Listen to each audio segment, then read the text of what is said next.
مرحبا بكم متتبعين على جريدة صدى تي في خلال هذا اللقاء الحصري والخاص والذي نستضيف من خلاله الفنانة المتألقة والشهيرة والمحبوبة والتي اقتحمت بيوت كل المغاربة، فاتحة وتيلي.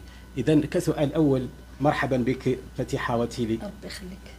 يعني كسؤال، كيف اقتحمت الفنانة المقتدرة المحبوبة لدى كل المغاربة المجال الفني؟ أه، اقتحامي للمجال الفني ما كانش فكرته عندي في راسي نهائيا. يعني تخرجت من الكليه تنقول غندير استاذه ديال التاريخ والجغرافيا، غنكمل قرايتي وندير من بعد استاذه ديال التاريخ والجغرافيا. لكن الظروف بحال لي الميدان هو اللي جرني، ماشي انا قلبت عليه. دوت فاصون انا كنت كندير المسرح في الكليه، حنا اول فرقه كنا كنديروا المسرح في الكليه، درت واحد المجموعه ديال المسرحيات في الكليه. ولكن ملي ساليت غنعاود لكم هذه بحال قصه صغيره مع السي عبد القادر البدوي. حنا كنا صحاب الدار البيضاء الطلبه كلهم، عندنا داك البارك الكبير هو المقر ديالنا ديال الحفاظه، كانوا فيه مقاهي تمايا كنا كنحفظوا فيهم. سكيفي دائما والسي عبد القادر كان ساكن بالجوار، فكان كيجي دائما هو وشي حد كيكتبوا تاليف ديال شي اعمال ولا هادي. وكان صديقنا في ديك البلاصه كيجي يسلم علينا، وكان عزيز عليه الناس الطلبه، وعز عليه دائما كيجي يسولنا كيف وصلتوا فين هادي واش دايز. واحد النهار لقيتو كيكتب، ساليت انا تخرجت لقيتو كيكتب، وانا نبقى سلمنا عليه السلام السي عبد القادر هادي، وانا نبقى نضحك وانا نقول ليه وكتكتب دابا شي مسلسل ها انت شوفني انا راني ممثله. يعني كنضحك، ماشي ما عنديش فكره ديال انني غندخل لميدان التمثيل ولا. سيمانه ومن جيت يقول لي كيسول عليك السي عبد القادر. لقيت باركه واحد لقيته هو يجي بالصدفه، قال لي فين كنقلب عليك راه حنا غنبداو التورناج حنا. يعني كان بسهوله، فهمتي، بحال الميدان اللي جرني لعنده ماشي انا اللي قلبت عليه.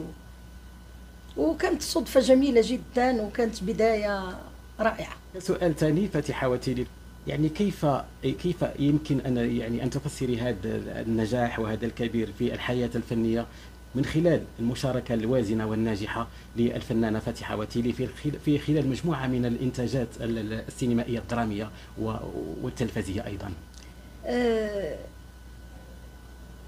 التألق ديالي في بعض الأعمال هو راجع أن الوقت اللي كيتعطاني شي عمل شي دور اللي هو عجبني، يعني كنلقى ذاتي فيه، وهادي بحال بغيتي نقول تنقصر في داك الدور في اللعب ديالو. يعني ماشي كنحاول انني كنحفظ وصافي وكنأدي واحد الواجب، لا، كنكون سعيده في داك الوقت اللي انا كنأدي داك الدور بواحد الحب وبواحد الفرحه وضحكه، ويعني كتلقاني ناشطه وانا كندير واحد الدور اللي هو عجبني.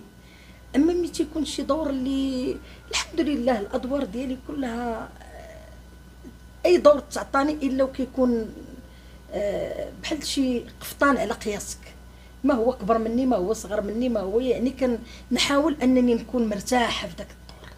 يعني ما غنكونش راه مكروز عليا ولا واسع ولا هذا، واش فهمتي. يعني ملي تيكون يعني ملي كتكون امام الكاميرا او لا فوق الخشبه ولا هادي، راه ديك هي السعاده ديال الممثل اللي كيحب الميدان ديالو.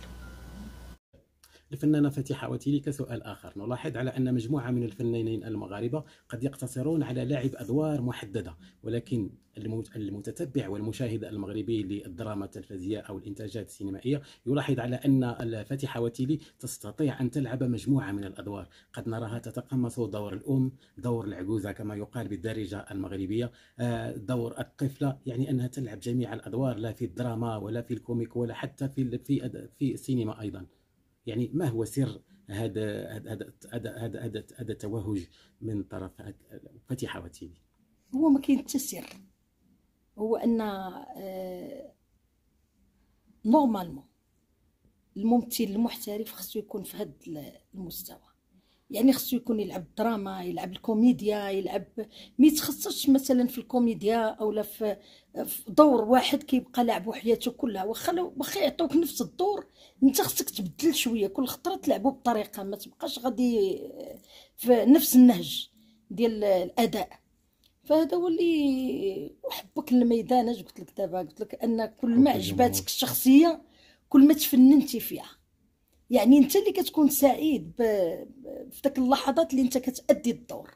يعني هذاك الشيء اللي كنحس بواحد النشوه الصراحه تقال ملي كيكون عاجبني الدور، وكيف ما بغى يكون كوميديا، تراجيديا، يعني اي حاجه وتكون عجباني كنأديها من قلبي. لاحظ على أنك اليوم ترتضين القفطان المغربي بحلة جميلة أيضا كعادتك، ولكن ما هي يعني كتساؤل يتبادر إلى ذهننا، يعني ما هي المناسبة وأنت ترتضين هذا القفطان المتميز والجميل؟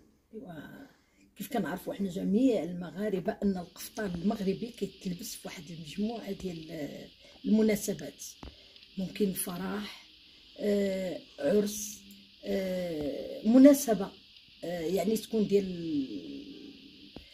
مناسبه جميله. بحال دابا حنا في مهرجان، ومهرجان اليوم كاينه لا كلوتور ديال المهرجان، فضروري خصك كاينين الناس اللي كيلبسونا الحمد لله كنشكرهم من هذا المنبر. استاذه نعيمه، استاذه احلام، واحد المجموعه ديال لي ستيليست اللي كيجيبوا الملابس ديالهم، وحنا كنختاروا داكشي اللي عجبنا وكنلبسوه، نقدموا القفطان المغربي باش يشوفوا جميع الناس. سورتو دابا حنا في افران وكاينين السياح، كاينين الناس اللي جايين باش يدوزوا العطله ديالتهم في سميتو في مدينه افران. فكاينين اجانب، كاينين الناس اللي هما من الجاليه المغربيه كيدخلوا، يعني بشرف انك تحمل القفطان وتقدموا لهم، يعني بان راه القفطان مغربي 100%.